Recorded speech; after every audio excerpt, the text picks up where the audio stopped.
But if you take people from the inner city, like, Compton or East LA or places like that, I bet you if you give those kids the same tools and the same education as you throw in that kid in Beverly Hills with their hustle, I bet you they would outshine a lot of the kids in Beverly Hills.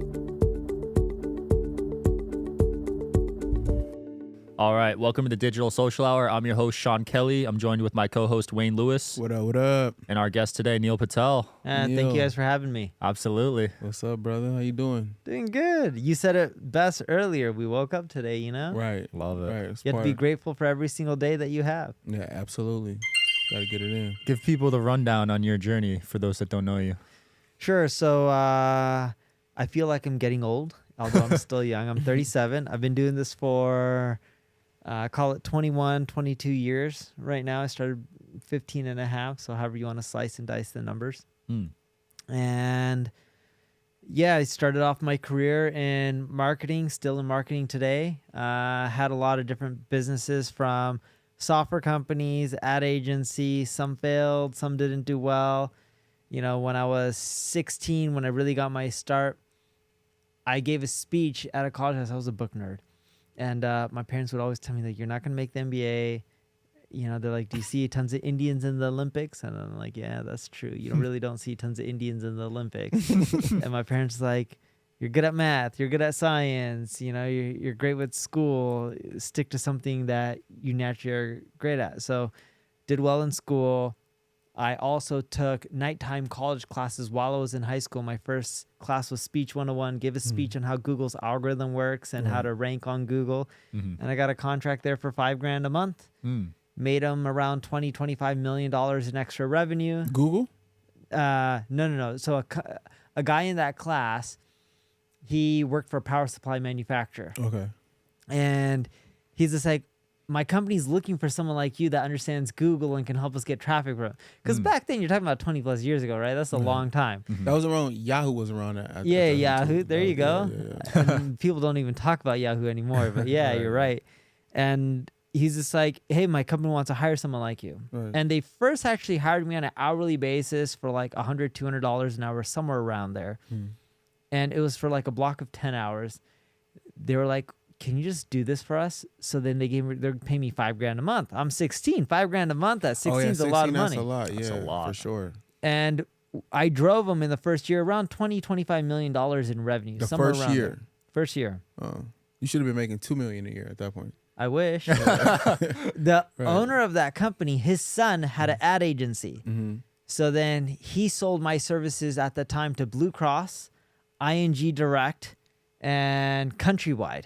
Well, Countrywide was a mortgage company that went belly under, got gobbled up by Bank of America during the 2008 crisis. So he was giving me $5,000 a client. I'm a little kid, $20,000 a month. That's a lot. That's a lot of money. $20,000 a month is a lot right now. Yeah, I could live off of that. Yeah. Facts. And that's how I got my start. Wow. So then from there, you go where?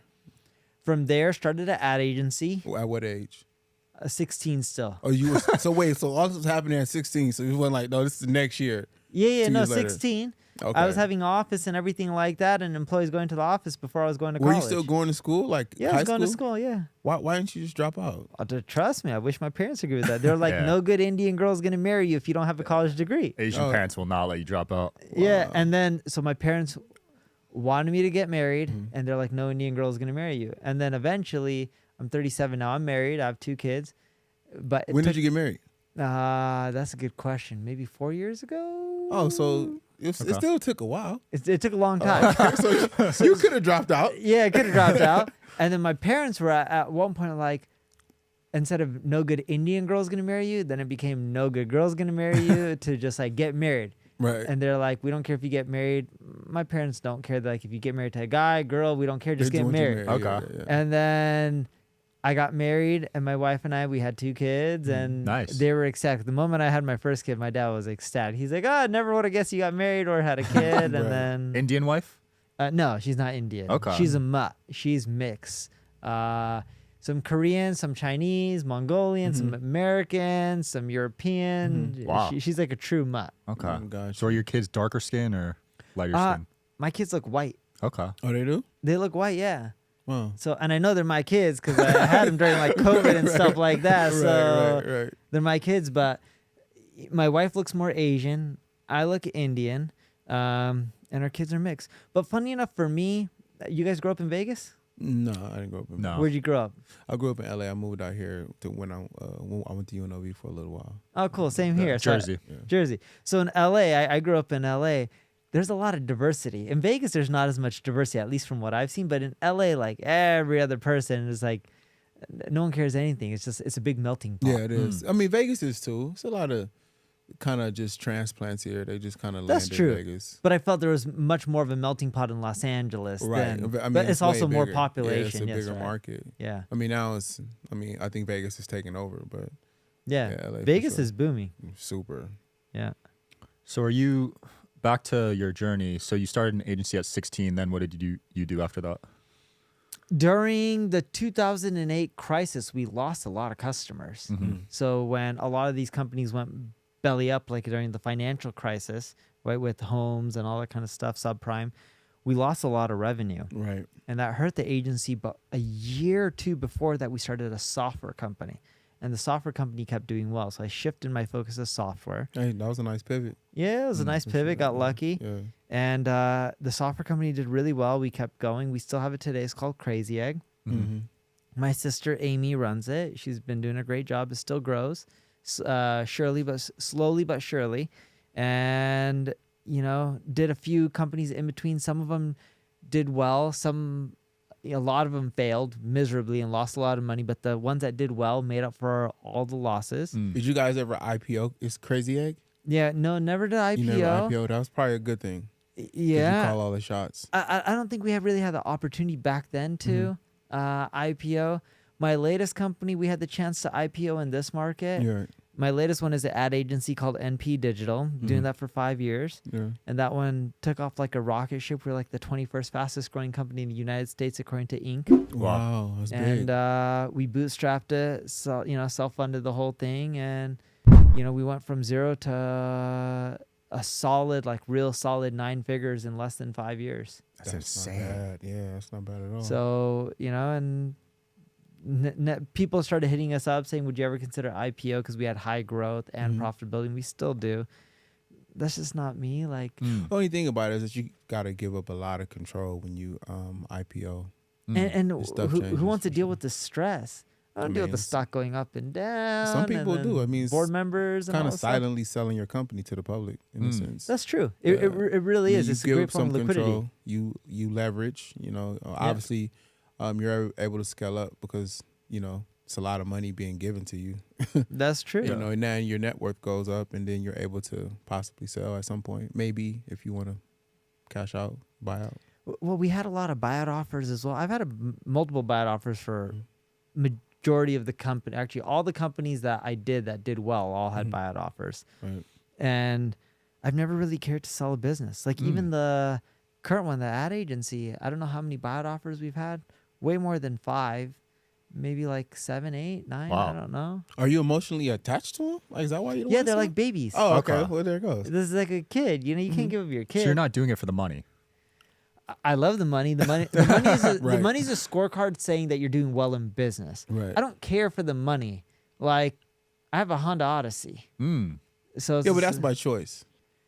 sure, yeah. Yeah, that's by And I'm not choice. saying I drive around the Honda Odyssey all the time. Like when I'm busy, like working right now, I have a driver. He drove me here. And Okay. Well, So that was a little bit you more convenient. Right. Yeah. I have a Honda Odyssey. Well, that's by choice. No, Well, I but have like- a driver.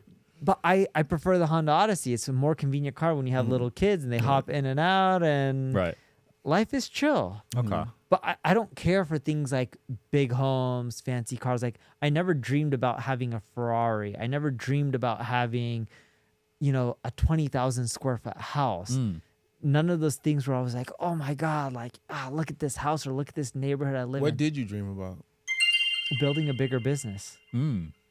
And then Same concept. same concept. Mm-hmm. And the more people you employ, the bigger you get, the more revenue you make. It's just a milestone. And for me, that's like my, drug of choice. Right. And my wife, her dream was always donating, volunteering her time, trying to change the world. And my wife does a lot in education. And she has this thesis. So we lived in LA for a long time, and we have this thesis, and I'm not trying to talk trash here, but like you take the kids from Beverly Hills, a lot of them do well in life. And again, not trying to talk trash when people live in Beverly Hills. We even have a house there. So, right. No diss to people there. But if you take people from the inner city, like, Compton or East LA or places like that, I bet you if you give those kids the same tools and the same education as you throw in that kid in Beverly Hills with their hustle, I bet you they would outshine a lot of the kids in Absolutely. Beverly Hills. If you Wow. look at like Different. averages, right? Like, yes, you're going to get one-offs. People do better, but I just believe they have the hustle and... Well, because the hunger's there. When you talk about, like you said, dreaming. I think most kids in those inner cities dream the most because Right. it's not available. You're not inspired by what's around you. It's almost like a dream. Yeah. So they're going to work twice as hard, which most of the athletes and most, musicians and artists that are successful come from the inner cities. Facts. They don't have a choice. They don't have a choice but to dream. We thrive off of that. Yeah. So speaking of education, what are your thoughts on the public education system? Do you plan on sending your kids to public school? So our kids are young, 3 and 1. My wife and I, funny enough, talk about this all the time. Right now they go to private school because it's preschool and there's not really free schooling when they're 3 years old or 1 years old. Here we do have options for private school in the future. And I tell my wife, I was like, let's go back to SoCal and send our kids to public school. I went to public school. I did just fine. I think the public schools, there's a lot of good ones there. Or we can stick around in Vegas, which I'm happy with as well, and send our kids to public school here. I like public schools. I heard shit was Vegas always fun to has. me. Heard Vegas has the worst though. We're It does, ranked but- 49th out of all the states. Yeah, but I think everywhere is bad. California, New York, Massachusetts. There's a lot of good schools there. Seattle has some good schools. It depends what city, right? Because even California, there's some bad schools in California and good ones. But like, for example, I grew up in Orange County, California. The public schools were decent. Yeah, but the curriculum's all the same. They're not even teaching us the right stuff. So Yeah. no matter what school you send them to, they'll never learn taxes. That's they'll right. never learn about stock. They'll never learn Yeah. about how to buy a home. They'll never learn about mortgages. Savings, what to do during a downturn. History's wrong. The math Yeah. that they're teaching. Well, none of us is in here has used algebra 3 yet. Yeah. You're so right. I did extremely well in math as a kid. And no I matter didn't where use you it in my send life. them, the education system isn't going to be right. That's I right. feel like the ranking is based on the demographic of where the school is actually placed. Where you get kids that are obviously troubled kids. Most of them are being suspended. They don't get the good teachers because teachers don't want to work in that area. That ranking it's biased. I think it has to do with money. So when you look at that, you're like, oh no, I'll send them to this school because it's a better ranking. When really that's a paid private school. They have the money to rank themselves in a better place. So you have to look at it. They're bringing better It's teachers and all marketing. that. It's Yeah. marketing. Yeah. And obviously you're in that industry, so you know. Yeah. So But that's really, so like going back to my wife, she loves education and funding things education related or, anything related to kids, poverty, food for children. My wife always jokes around. She's like, I don't know how we survive and there's 2 of us. Like, imagine how a lot of these parents survive when There's they're only one. single parent. I think about that too. Like it's a hard life. They don't have money for nannies or all that kind of stuff. They got to figure out. They got to work multiple jobs, provide, cook, clean. They're doing everything, right? Like to think about how kids are surviving in that situation. Props to the parents. Props to the kids. And it's how do you? We're not here to tell people what to do with their money. To each their own. Anyone can do whatever they want. But like for us, it makes my wife and I happy to give to those communities, give to those parents in those situations, and try to bring up the rest of the population in a really tiny way because we don't have enough money to really make a big impact, but we do whatever we can. That's awesome. So I hear Google is getting rid of the cookies. Is that a real thing? That's right. Next Really? year, 2024. Is Wow. it is it Early because 2024? they've got the information that they needed from us and they can carry that on and continue to build their AI infrastructure? Well, for them, they control the browser. They have analytics. They have So the they're done search history. gathering. They have YouTube. They have the email. So they're done with their research and experimenting. They got the phone too. I know a lot of us have iPhones. You probably have an iPhone, right? I absolutely. got an Yeah. iPhone. You got an iPhone. Yeah. But majority of people in the world are on Android. They're not on iOS. Really? Yeah, majority of the world are I on. thought iPhone was the biggest. Literally. No, it's Android. Whoa. Majority of the world can't afford an iPhone. Oh, Androids are cheaper? Way cheaper. Okay. Oh, I didn't know that. Yeah, me neither. Interesting. So- You're talking about $1,000 phone.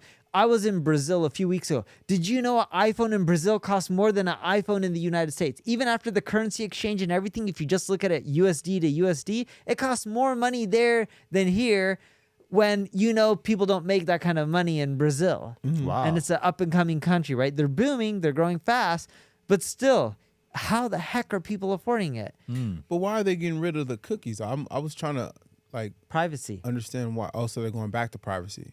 Yeah. So they took our privacy away. Now, okay, you guys will have it back. We got pretty much everything we need from you. Well, there's a lot of regulation changes happening throughout the whole world. Okay. Like GDPR, and you have just different countries getting more and more strict on what you can do with people's data. So Google's making moves, and so is Apple and other players to not just follow the laws, but to be proactive with privacy. Now, don't get me wrong. So what does that do for the companies who are actually using Google Ads to gather the pixels? And for Google will be marketing fine. purposes? They're not going to make a change that's going to crush their revenue. I got you. But when Apple made the changes to privacy, it hurt Facebook's revenue, I remember that. Yeah. not Apple's revenue. Yeah. When Google makes a change, it'll probably hurt Facebook's revenue again, but it won't hurt Google's revenue. So they're turning into competitors? Yeah, No. it's also a way to, you box. It's a way to ding up your competitors Yeah. and bruise them up. Yeah. Yeah.